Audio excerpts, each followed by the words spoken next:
तो पहले हमें ये समझना है कि डीएनए का रेप्लिकेशन जो है सेमी कंजर्वेटिव मेथड से होता है।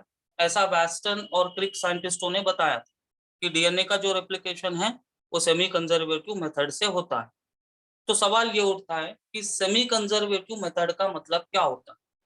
तो डीएनए डबल स्ट्रैंडेड है, उसके 2 स्ट्रैंड्स अनवाइंड हो जाएंगे और 2 डॉटर डीएनए मॉलिक्यूल्स बनेंगे। इन डॉटर डीएनए मॉलिक्यूल्स में एक ओल्ड स्ट्रैंड रहेगा, एक न्यू स्ट्रैंड रहेगा। ओके, सो इसीलिए हम इसको बोलते हैं semi conservative method of DNA replication. Okay, so the DNA molecule will form 2 daughter DNA molecules. The daughter DNA molecule one contains one old strand and one new strand. That is the reason we say it as what semi-conservative method of DNA replication. So DNA semi-conservative method से ही replicate होता है, ऐसा मेसेल and Stahl साइंटिस्टों ने experiment करके उन्होंने prove किया। Okay, अब उनका एक्सपेरिमेंट क्या था? तो उन्होंने ई कोलाई बैक्टीरिया एक कल्चर मीडियम में ग्रो किया था। ओके, ई कोलाई बैक्टीरिया को उन्होंने लिया था और बैक्टीरिया ग्रो करने के लिए उसको फूड मटेरियल चाहिए। सो फूड मटेरियल को ही कहा जाता है कल्चर मीडियम। सो ई कोलाई बैक्टीरिया को उन्होंने कल्चर मीडियम में ग्रो किया और उस कल्चर मीडियम में अमोनियम क्लोराइड सॉल्यूशन को उन्होंने यूज किया। ओके, तो स्टेप नंबर 1 क्या था? उन्होंने ई कोलाई बैक्टीरिया को एक कल्चर मीडियम में ग्रो किया जिसमें था अमोनियम क्लोराइड। ओके, ये अमोनियम क्लोराइड में जो नाइट्रोजन था वो लेबल्ड वाला था, N15 था। N15 का मतलब होता है हेवी नाइट्रोजन। N15 का मतलब क्या होता है? Heavy nitrogen. So E coli bacteria को मेसेल्सन एंड स्टाल साइंटिस्टों ने अमोनियम क्लोराइड के सॉल्यूशन में, अमोनियम क्लोराइड कल्चर मीडियम में उन्होंने ग्रो किया बहुत सारे जनरेशंस तक, F1 F2 F3 like that. बहुत सारे जनरेशंस को उन्होंने ग्रो किया था। ये इनका फर्स्ट स्टेप था। ई कोलाई बैक्टीरिया को मेसेल्सन और स्टाल ने अमोनियम क्लोराइड के सॉल्यूशन में बहुत सारे जनरेशंस तक इन्होंने ग्रो किया। इस अमोनियम क्लोराइड में जो नाइट्रोजन है वो N15 है। N15 is not radio isotope but it is heavy isotope. ये पॉइंट बहुत क्रिटिकल है, इंपॉर्टेंट है। रेडियो आइसोटोप वो होता है जो रेडिएशंस को एमिट करता है। हेवी आइसोटोप वो होता है जिसका वजन ज्यादा होता है। तो NH14Cl में N15 जो है हेवी आइसोटोप है, वजनदार है, रेडियो एक्टिव नहीं है। तो ई कोलाई को NH4Cl में बहुत सारे जनरेशंस तक ग्रो करने के वजह से ई कोलाई में जो भी डीएनए रहेगा, हमें मालूम है डीएनए में नाइट्रोजन बेसिस है, नाइट्रोजन बेसिस है, राइट। और ई कोलाई में जो भी डीएनए रहेगा उसमें नाइट्रोजन बेसिस रहेंगे और उस नाइट्रोजन बेसिस में जो नाइट्रोजन होगा वो लेबल्ड हो जाएगा N15। मतलब ई कोलाई का पूरा डीएनए जो है, जितने भी नाइट्रोजन बेसिस रहेंगे उसमें N15 इनकॉर्पोरेट हो जाएगा, क्योंकि यही खाना वो खा रहा है लगभग बहुत सारे जनरेशन तक। तो ई कोलाई के अंदर जो डीएनए बनेगा वो हेवी डीएनए होगा, क्योंकि वो NH14Cl मीडियम में ग्रो किया गया है, राइट। तो ई कोलाई को अमोनियम क्लोराइड कल्चर मीडियम में जब ग्रो किया जाता है तो ई कोलाई का डीएनए हेवी हो जाता है, उसका वेट बढ़ जाता है। ओके, उसका जो वेट है इट विल बी इंक्रीज। तो उस डीएनए को we are saying heavy DNA. उस डीएनए को व्हाट वी आर सेइंग, उस डीएनए को हम बोल रहे हैं हेवी डीएनए। तो यहाँ पे अभी 3 डीएनए हैं, heavy DNA, light DNA, hybrid DNA. Heavy DNA, light DNA, hybrid DNA. तो पहले हम लेबलिंग देख लेते हैं हेवी डीएनए के, लाइट डीएनए के और हाइब्रिड डीएनए। तो अभी देखो, अब ई कोलाई है, इसमें जो डीएनए है इसमें नॉर्मल वाला डीएनए होगा। नॉर्मल वाला डीएनए मतलब N14, 2 स्ट्रैंड्स में जो भी नाइट्रोजन बेसिस है उसमें N14 होगा। अब इस ई कोलाई को NH4Cl मीडियम में ग्रो कर रहे हैं अपन बहुत सारे जनरेशंस तक। तो अब इसका डीएनए जो है आने वाली पीढ़ी जो है कैसे बनेगा, आने वाली पीढ़ी में N15 ही रहेगा, मतलब ऐसा बनेगा।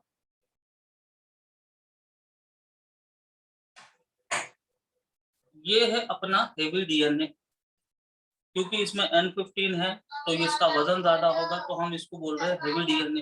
अब ये जो है ये है अपना normal DNA,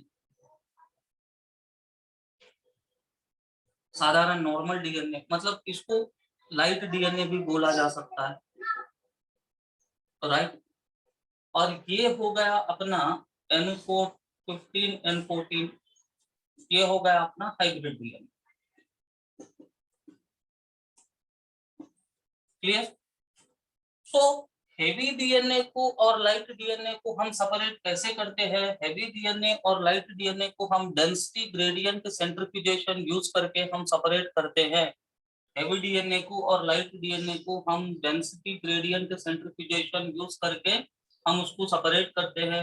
density gradient centrifugation वो सेंट्रीफ्यूजेशन है जिसमें डेंसिटी के आधार पे सेपरेशन होता है। जिसका ज्यादा डेंसिटी रहेगा वो बॉटम में आएगा, जिसका ज्यादा डेंसिटी है वो बॉटम में आ जाएगा, और जिसका कम डेंसिटी है वो ऊपर आएगा। मतलब ये ज्यादा डेंसिटी वाला होगा अपना हेवी डीएनए और कम डेंसिटी वाला होगा अपना लाइट डीएनए, और मीडियम डेंसिटी वाला होगा अपना हाइब्रिड डीएनए। ठीक है। तो हम जब तीनों डीएनए को सेंट्रीफ्यूज करते हैं, डेंसिटी ग्रेडियंट सेंट्रीफ्यूजेशन में डालते हैं, तो तीन बैंड्स अपने को दिखेंगे। ऊपर वाला बैंड सबसे हल्का डीएनए लाइट डीएनए मतलब नॉर्मल डीएनए, सबसे वजनदार हेवी डीएनए, बीच में हाइब्रिड डीएनए। क्लियर। तो ये डेंसिटी ग्रेडियंट सेंट्रीफ्यूजेशन हम सीसियम क्लोराइड में करते हैं, ये भी याद रखना है, सीसियम क्लोराइड। ओके। अगर सवाल आपसे पूछा गया हैवी डीएनए लाइट डीएनए को आप सेपरेट कैसे करते हो, हैवी डीएनए और लाइट डीएनए को हम डेंसिटी ग्रेडियंट सेंट्रीफ्यूजेशन यूज करके सेपरेट करते हैं। डेंसिटी ग्रेडियंट सेंट्रीफ्यूजेशन का क्या प्रिंसिपल है? डेंसिटी ग्रेडियंट सेंट्रीफ्यूजेशन में सेपरेशन डेंसिटी के आधार पे होता है। जिसका ज्यादा डेंसिटी वो नीचे सेटल होगा और जिसका कम डेंसिटी वो ऊपर आएगा। ये डेंसिटी ग्रेडियंट सेंट्रीफ्यूजेशन हम कौन से लिक्विड को यूज करते हैं? इस डेंसिटी ग्रेडियंट सेंट्रीफ्यूजेशन में हम सीसियम क्लोराइड को यूज करते हैं। यहाँ तक पॉइंट्स अपने क्लियर है? Yes sir. राइट। तो ये इसका प्रिलिमिनरी इंफॉर्मेशन हो गया।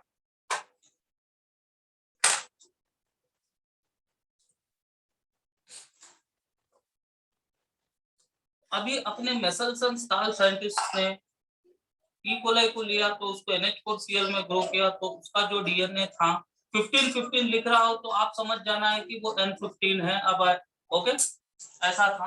फिर इस ई कोलाई को उन्होंने फिर से ग्रो किया NH4Cl में, जिसमें नॉर्मल वाला नाइट्रोजन था। N14 जो है नॉर्मल वाला नाइट्रोजन है। तब इसको जब ये ग्रो करते हैं 20 मिनट्स तक, ओके, तो एक डीएनए से दो डीएनए बनेंगे, ये तो अपने को मालूम है। और डीएनए का रेप्लिकेशन जो है S phase of cell cycle में होता है, ये भी अपने को मालूम है। और ई कोलाई के डीएनए को रिप्लिकेट होने में लगभग 20 मिनट का समय लगता है, ये भी अपने को पता है। तो अब ये दो डीएनए से एज इट इज दो स्ट्रैंड्स को आप ड्रॉ कर लो। ये हमारा पहला स्ट्रैंड है, ये दूसरा स्ट्रैंड है। लेबल कर लो, ये भी 15 वाला है, ये भी 15 वाला है, हमने लेबल कर लिया। ठीक है, ओल्ड स्ट्रैंड है। अब नया स्ट्रैंड जो बनेगा उसमें 14 वाला नाइट्रोजन बेस रहेगा, मतलब ये नया स्ट्रैंड है, ये भी नया स्ट्रैंड है, तो इसमें 14 रहेगा, इसमें 14 रहेगा। तो ये है हो गया अपना hybrid DNA N15 N4। Okay. Now इसी डीएनए को फिर से अगर आप 40 मिनट तक NH4Cl में फिर ग्रो करते हो, ओके, अब फिर इसके दो डीएनए बनेंगे, इसके भी दो डीएनए बनेंगे। हमें क्या करना है? हमें स्ट्रैंड्स को सेपरेटली लिख लेना है। 4 स्ट्रैंड्स लिख लो, एक स्ट्रैंड है, ये दूसरा स्ट्रैंड है, ये इसका लेबल कर लो। एक 15 है, एक 14 है, एक 15 है, एक 14 है। अब नया स्टैंड कैसे बनेगा, नए स्टैंड में 14 ही रहेगा, तो चलो ये 14 हो गया, ये भी 14 हो गया, ये 14 हो गया, ये भी अपना 14 हो गया। तो अभी काउंट करो कितने हाइब्रिड वाले हैं, कितने लाइट वाले हैं। तो हाइब्रिड वाला N15 14 हाइब्रिड है, ये भी हाइब्रिड है, ये लाइट है, मतलब नॉर्मल डीएनए है, ये लाइट है, राइट। ये फर्स्ट जनरेशन है या सेकंड जनरेशन। तो सेकंड जनरेशन के बाद हमें 2 हाइब्रिड मिलेंगे, 2 लाइट मिलेंगे सेकंड जनरेशन के बाद। फिर से अगर इसको आप 60 मिनट या फिर से अगर इसका जनरेशन आप देखोगे, ओके, सेम थर्ड जनरेशन में अगर आप देखोगे, थर्ड जनरेशन, ये फर्स्ट जनरेशन है, सेकंड जनरेशन है, थर्ड जनरेशन, फिर से मीडियम NH4Cl है, 14 है, ओके। अभी इसको हम करके देखेंगे कि कैसे आता। यहां तक तो सब क्लियर है ना, कुछ कंफ्यूजन है तो बताओ आप। Tejas, you understood up till this? Yes, sir. Other students? Yes, sir. Right. Yes, sir. अभी हम देखेंगे मनमीत, यू आर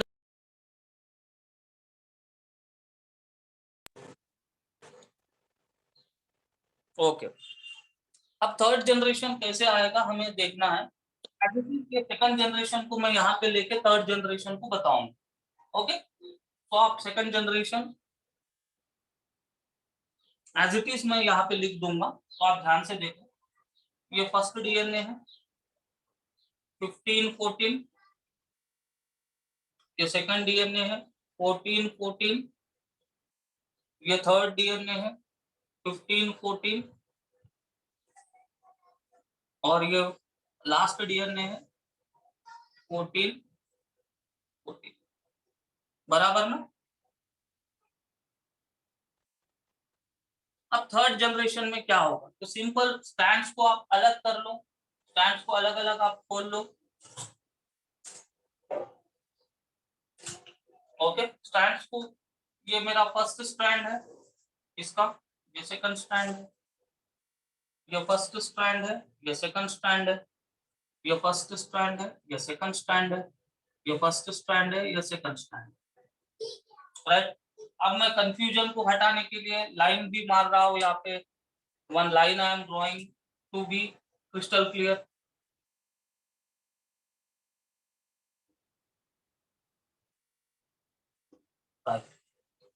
अब आप लेबल कर लो एज इट इज, ये 15 है, ये 14 है, ये 14 है, ये भी 14 है, ये 15 है, ये 14 है, ये 14 है, ये भी 14 है, बराबर। Is it correct? Yes, sir.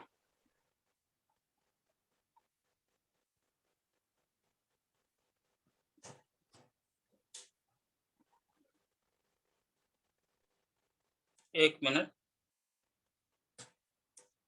अब सेकंड स्टैंड में कैसे बनेगा, N14 वाला स्टैंड बनेगा। तो ये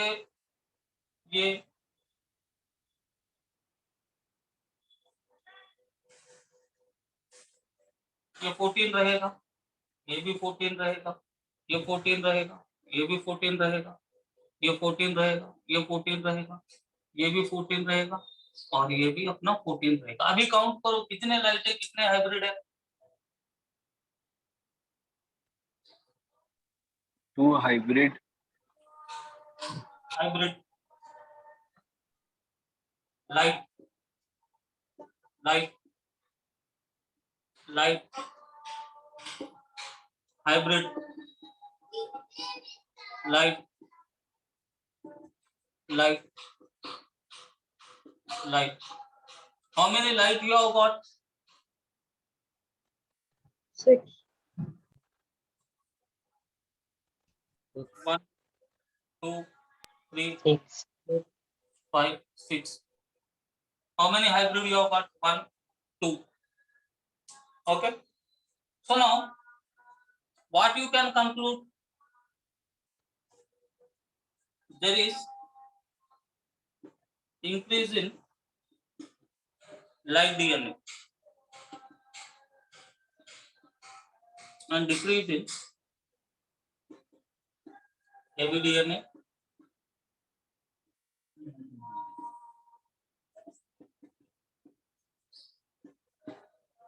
Okay, so this is our third generation experiment. So this is the Meselson and Stahl experiment. So when you go for the fourth generation, you can see only light DNAs. Then hybrid DNAs will not be there and heavy DNAs will not be there. So increase in the amount or in the quantity of the light DNA as you go through generation to generation indicates that DNA is replicating semi-conservatively, containing one old strand, one new strand. Okay, this is the Meselson and Stahl experiment. I hope everything is clear. Any confusion you raise?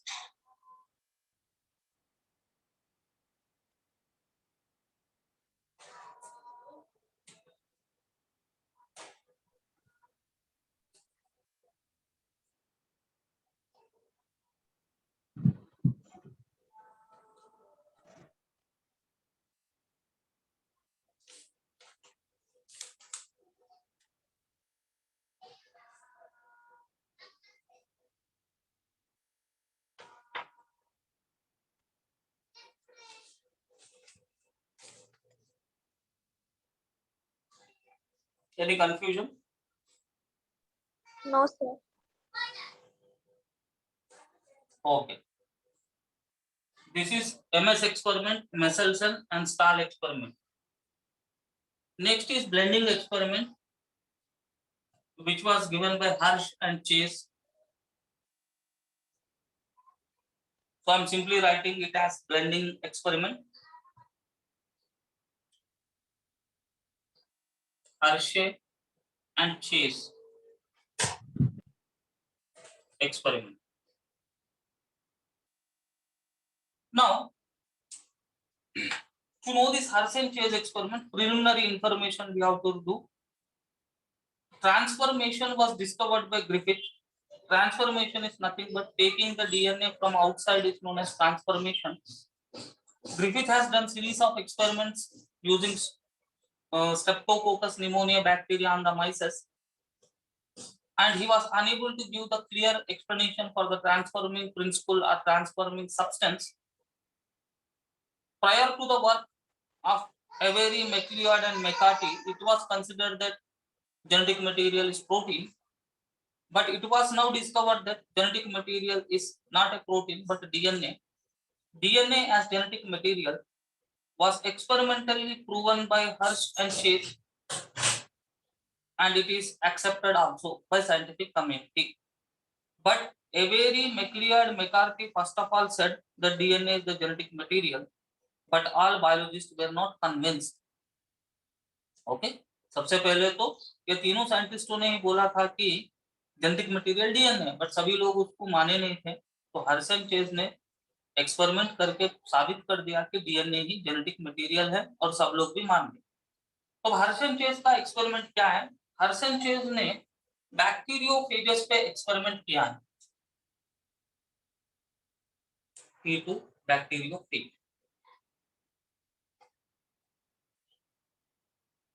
Viruses infecting bacteria, we say it as bacteriophage.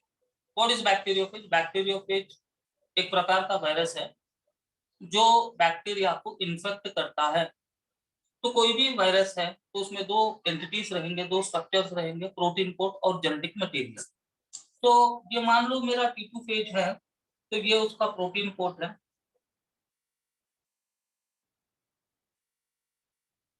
Okay, और इसके अंदर उसका genetic material होगा, either DNA और RNA. ये genetic material है. तो कोई भी जेनेटिक मटेरियल हो, आरएनए हो या डीएनए हो, उसमें फॉस्फोरिक एसिड होगा, फॉस्फेट ग्रुप तो जरूर होगा. याद रखो, जेनेटिक मटेरियल में फॉस्फेट ग्रुप होगा, मतलब फॉस्फोरस होगा. और प्रोटीन कोड में compulsorily sulphur containing amino acids रहेंगे.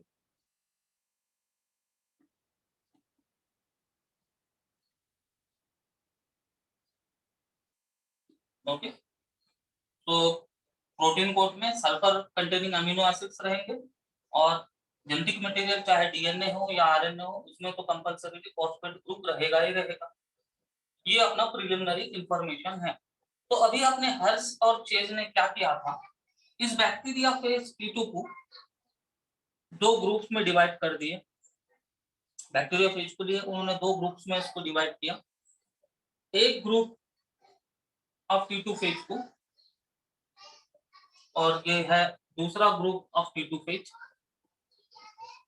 मान लो फॉर एग्जांपल 50 पेजेस उन्होंने लिया तो 25 इधर 25 उधर, एक एग्जांपल है हमसे। तो उन्होंने क्या किया, एक T2 फेज को उन्होंने ग्रो किया, इस झुंड को इस ग्रुप को उन्होंने ग्रो किया कल्चर मीडियम में जिसमें रेडियो एक्टिव फॉस्फोरस था। क्या था, रेडियो एक्टिव फॉस्फोरस। ओके, और दूसरों को उन्होंने ग्रो किया जिसमें रेडियो एक्टिव सल्फर था। Radioactive sulphur, radioactive sulphur क्या होता है, रेडियो एक्टिव सल्फर वो सल्फर है जो रेडिएशंस को एमिट करता है। कोई भी radioactive metal element, what is radio active element, radio active element emits radiations. मान लो इस पेन मार्कर के अंदर मैंने रेडियो एक्टिव केमिकल को डाल दिया तो ये मार्कर जो है नाइट अंधेरे के टाइम पे चमकने लगे। आप जैसा देखते हो रेडियम, गाड़ी पे हम क्या बोलते हैं उसको, टैटोस वीटोस वो लगाते हैं, नाम लिखते हैं ना गाड़ी के ऊपर, जय माता दी जय श्री कृष्णा, रेडियम से लिखते हैं। क्यों रेडियम से लिखते हैं, क्योंकि नाइट के टाइम पे इट विल ग्लो और थोड़ा वो ब्यूटीफुल लगता है।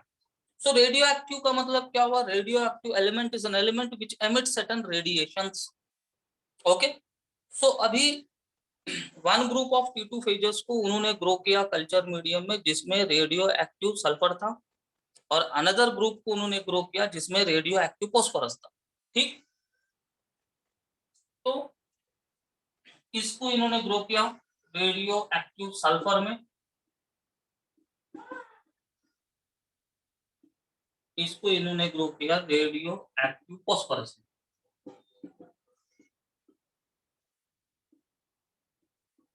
क्लियर। अब कहने का मतलब ये है कि उन्होंने इस फेज को जीने के लिए खाना चाहिए और इसका जो खाना था, ये मान लो ये कल्चर मीडियम है, कल्चर मीडियम है, इस कल्चर मीडियम में सभी थे और सल्फर भी था जो रेडियो लेबल्ड था। रेडियो लेबल्ड सल्फर को हम इंडिकेट करते हैं S35 से, ये बहुत इंपॉर्टेंट है। और इसके कल्चर मीडियम में था P32। ओके, इन्होंने ऐसा ग्रो किया।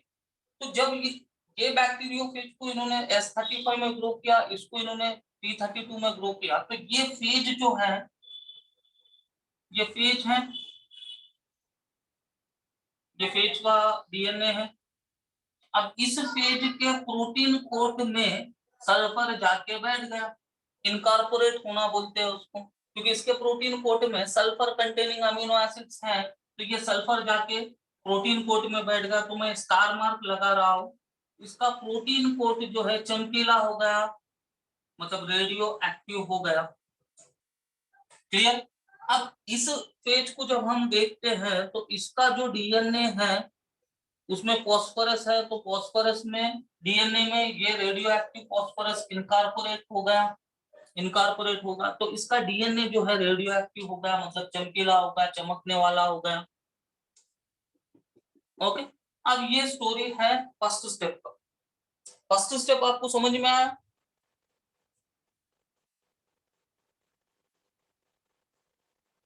Yes, sir. राइट। तो अभी आप बताओ कि फर्स्ट T2 फेजेस जो रेडियो एक्टिव सल्फर में ग्रो किए गए, उनका प्रोटीन कोट में रेडियो एक्टिविटी क्यों दिखता है?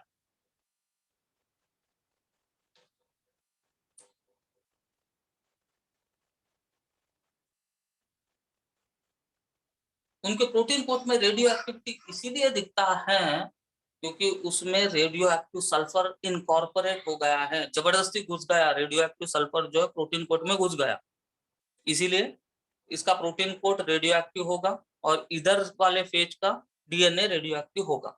ओके, अब उन्होंने क्या किया, दोनों फेजेस को लिए, एक तरफ सल्फर वाला, एक तरफ फॉस्फोरस वाला, और दो इकोलाइज को लिए, एशेरिशिया कोले बैक्टीरिया को, और दोनों फेजेस को बोल दिए कि चल जाके अटैक कर इकोले बैक्टीरिया पे।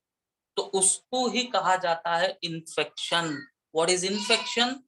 When T2 phage binds to E. coli bacteria, when T2 phage attacks E. coli bacteria, it is called as infection. When COVID virus attacks me, I am infected with COVID. In the same way, when the T2 phage attacks E. coli, that step is called as infection. Clear? Infection point समझ में आया?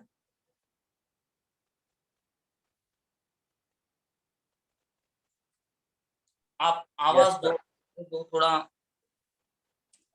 Online है तो कैसा धूम मचाना है, पूरे सुस्त बच्चे हैं पूरे। हाँ, काय करू कसा करू, yes or no? All students like that way only. देवा रे देवा काय करू कसा करू। ओके, नेटवर्क इशू तो सबको नहीं है, थोड़े जिनका नेटवर्क 100 Mbps है, 50 Mbps है, वो लोग तो मतलब कुछ बोल सकते हैं, ताकि मुझे लगना चाहिए कि I am teaching a class, not I am recording video वैसा लग रहा मुझे। Okay, no issue. तो यहाँ तक अपने सारे पॉइंट्स क्लियर है या कहीं कुछ कंफ्यूजन है?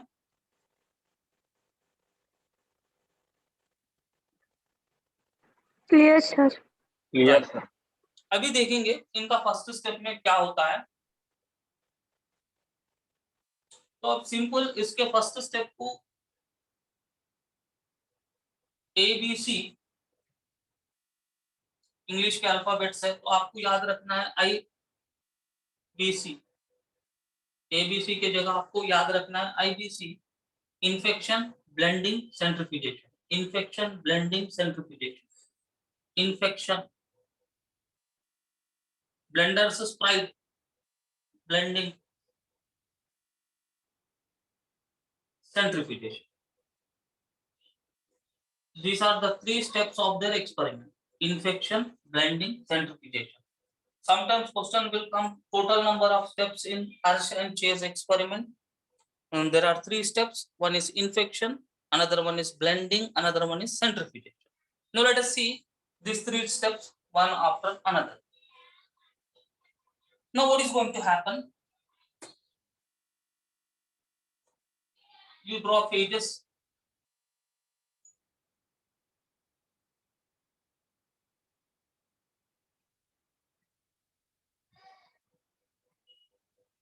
Okay, as it is the DNA of the phage, the DNA of the phage. Now you draw the E. coli, two E. coli. This is first E. coli. This is the second E. coli. Okay. Now this E. coli has its own DNA circular double stranded, own DNA circular double stranded. Again the same way. This is the phage जिसका sulphur radioactive है, तो I am writing S32। इसका protein code radio labelled है, DNA normal है। यहाँ पे मैं लिख रहा हूँ P32, sorry S35 will be. Okay, इसका जो फॉस्फोरस है रेडियो लेबल्ड है, इसका डीएनए चमकीला है, इसका प्रोटीन कोड चमकीला है, मतलब इसका प्रोटीन कोड रेडियो एक्टिविटी बताएगा, इसका डीएनए रेडियो एक्टिविटी बताएगा। इन्फेक्शन का मतलब होता है ये फेज ई कोलाई बैक्टीरिया को अटैक करना। ओके, ये फेज ई कोलाई बैक्टीरिया को अटैक करना, तो ये फेज जो है ई कोलाई बैक्टीरिया को अटैक कर रहा है, चिपक गया है, इसको ही कहा जाता है इन्फेक्शन। ओके, जब इन्फेक्शन होता है सिर्फ डीएनए का ट्रांसफर होगा। ओके, अब इसका डीएनए इसमें आ गया।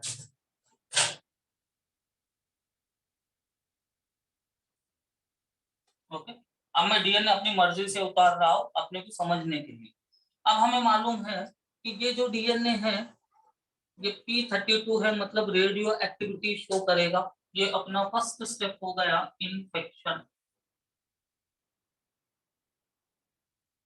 ये अपना फर्स्ट स्टेप हो गया इन्फेक्शन। इन्फेक्शन आपको समझ में आया?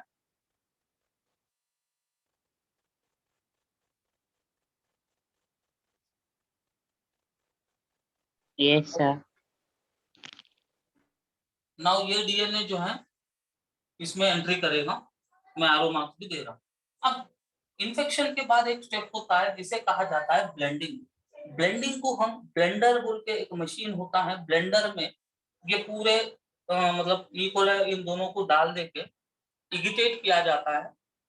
ये दोनों को कांटेक्ट जो है निकाल दिया जाता है, मतलब ये दोनों चिपक के हैं तो इनका कांटेक्ट जो है निकाल दिया जाता है, उसको ही हम बोलते हैं ब्लेंडिंग। सेकंड स्टेप क्या है? ब्लेंडिंग। तो ब्लेंडिंग में क्या हो रहा है, ई कोलाई और T2 फेज को दोनों का कांटेक्ट जो है ब्रेक किया जा रहा है। तो जब कांटेक्ट ब्रेक होगा तो कैसे होगा, तो अपना ई कोलाई होगा,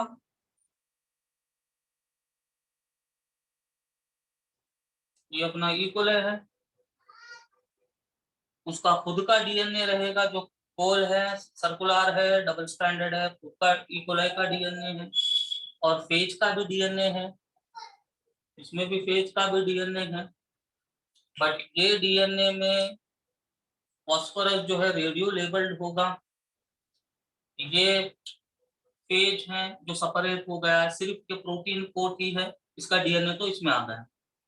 अब यहाँ पे भी सेम डीएनए तो अंदर आ गया, प्रोटीन कोट होगा, बट इसका प्रोटीन कोट कैसे रहेगा, इसके प्रोटीन कोट चमकीला रहेगा, S35 वाला रहेगा। क्लियर? अब जब हम सेंट्रीफ्यूजेशन करते हैं सेकंड स्टेप में,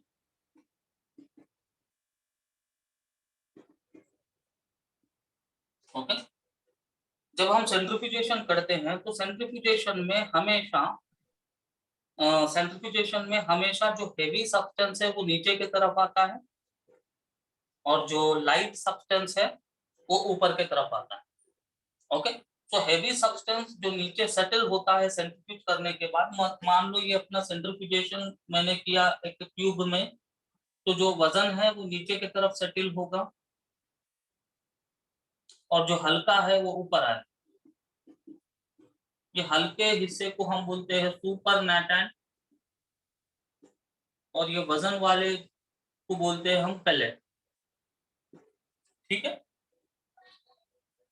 ओके। अब ये दोनों को अगर हम कंपेयर करेंगे तो ये हल्का है, ये वजनदार है, क्योंकि इसमें दो डीएनए से इसमें तो कुछ नहीं है, इसमें दो डीएनए से इसमें तो कुछ नहीं है, खाली है, खाली है। तो ये हल्का रहेगा, ये वजनदार रहेगा, ये हल्का रहेगा, ये वजनदार रहेगा। ठीक है, तो जब हम सेंट्रीफ्यूजेशन करते हैं तो दो फ्रैक्शंस हमें मिलेंगे, एक फ्रैक्शन हल्का फुल्का सुपरनैटेंट, एक वजनदार जिसको हम बोलते हैं पेलेट। तो पेलेट में हमेशा डीएनए आता है, सुपरनैटेंट में हमेशा प्रोटीन कोट आता है, क्योंकि प्रोटीन कोट हल्का होता है। ठीक है, तो मैंने अभी सेंट्रीफ्यूजेशन किया, इस तरफ किया सेंट्रीफ्यूजेशन, तो मुझे दो फ्रैक्शंस मिले, और मैंने यहाँ पे भी सेंट्रीफ्यूजेशन किया तो मुझे फिर से दो फ्रैक्शंस मिले। एक फ्रैक्शन हल्का फुल्का जिसको मैंने बोल दिया सुपरनैटेंट, एक फ्रैक्शन जो है पेलेट जो वजनदार है, और एक फ्रैक्शन है सुपरनैटेंट, और दूसरा हल्का फुल्का, दिस इज हल्का फुल्का and I have got pellet. Clear? ये मुझे चार फ्रैक्शंस मिले। तो हल्के फुल्के फ्रैक्शन में क्या है, हल्के फुल्के फ्रैक्शन में प्रोटीन कोट है, PTN कोट, इसमें है डीएनए, मतलब ई कोलाई का भी डीएनए और फेज का भी डीएनए, इसमें सेम प्रोटीन कोट, और इसमें आ गया अपना डीएनए। ठीक है, अब मैंने दोनों को देखा, तो अभी आप बताओ कि कहाँ पे अपने को रेडियो एक्टिविटी दिखेगा, फर्स्ट केस में कहाँ पे रेडियो एक्टिविटी दिखेगा? Protein coat. यहाँ पे देखो आप, प्रोटीन कोट चमकीला है, प्रोटीन कोट में सल्फर वाला रेडियो एक्टिव है, डीएनए तो नॉर्मल वाला है, तो डीएनए में रेडियो एक्टिविटी नहीं दिखेगा। यहाँ पे आपको दिखेगा रेडियो एक्टिविटी।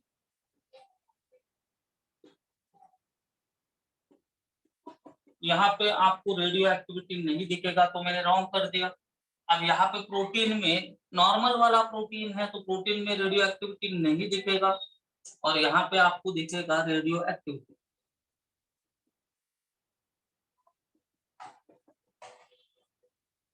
ओके, तो यहाँ पे आपको रेडियो एक्टिविटी दिख रहा है, यहाँ पे भी आपको रेडियो एक्टिविटी दिख रहा है। तो जहां भी देखो रेडियो एक्टिविटी, यहाँ पे पेलेट में दिख रहा है, यहाँ पे प्रोटीन कोट में दिख रहा है। यही हार्शियन चेस का एक्सपेरिमेंट था, infection blending सेंट्रिफिकेशन, infection blending and सेंट्रिफिकेशन। अभी क्लियर है? This is clear? Yes, sir. Yes, sir. और तेजस अभी भी समझ में नहीं आया? सर समझा। You are asking to repeat where you need repetition? नहीं सर, अब भी आपने पॉइंट बोल दिया प्रोटीन कोट वाला, समझ गया सर। ओके ओके, नहीं अगर रिपीट करना है तो कर दूंगा, कोई प्रॉब्लम नहीं। तो ये है अपना ब्लेंडिंग एक्सपेरिमेंट, हर्शियन चेस का ब्लेंडिंग एक्सपेरिमेंट है। ठीक है, तो अभी एक क्वेश्चन को हम देखेंगे। Isotopes used by Hershey and Chase. S35 P30। S35 P32, very good. In MS experiment, Michelson Stahl experiment, how many isotopes were used? 1, 2, 3, 0. 2। 1, 2, 3, 0. 2. Michelson and Stahl experiment में कितने isotopes का इस्तेमाल हुआ था? 1, 2, 3, 0. 1। 1.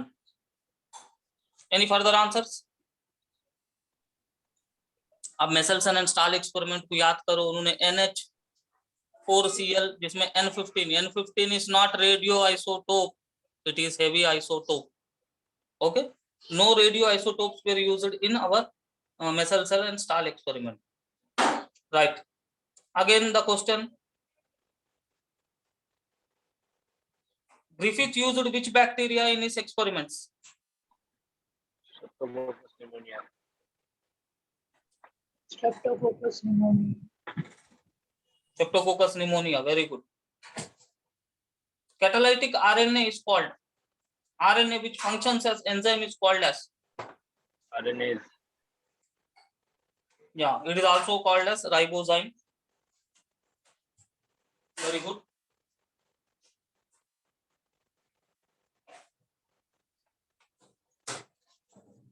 Are there any questions are there from your side? You can raise. और कुछ अगर होना explanation तो I will explain.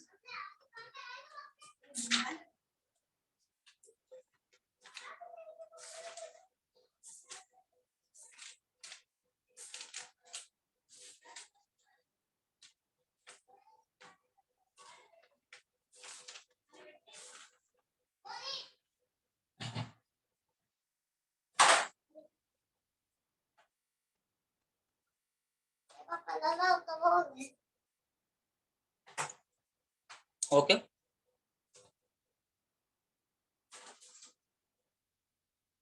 Yeah, 6:2. Manmeet, your answer is correct.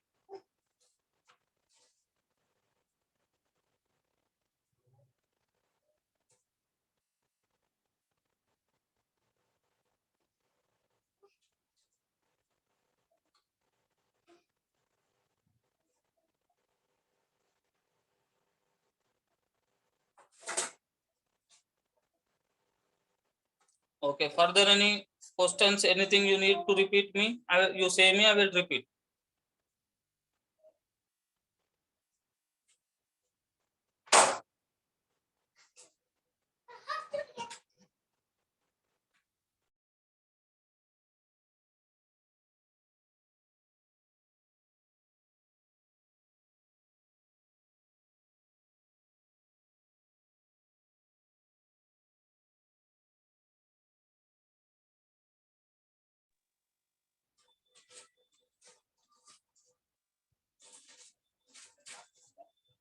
Okay.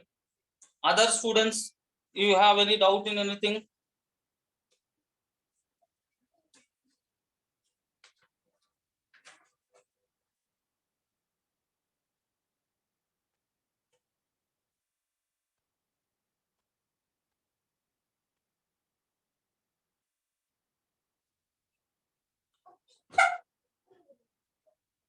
Okay, right.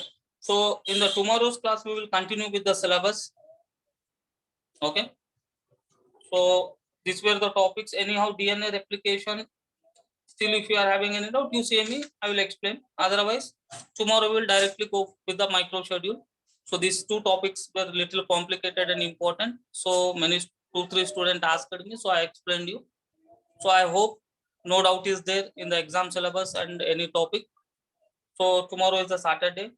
So I don't want to still waste the time in revision. If you say means I will revise any topic you need. Otherwise, I will continue with the schedule. It's your will and wish.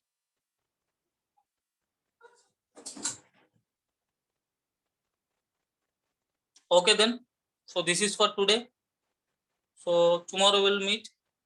If you post any doubts, that I will explain. Otherwise, I will continue with the micro study. Okay. So good day to all. Enjoy your time. Anyhow, 22nd we are going to meet in Chandrapur in our school. Okay. Should I end the session? Still anything is there to ask?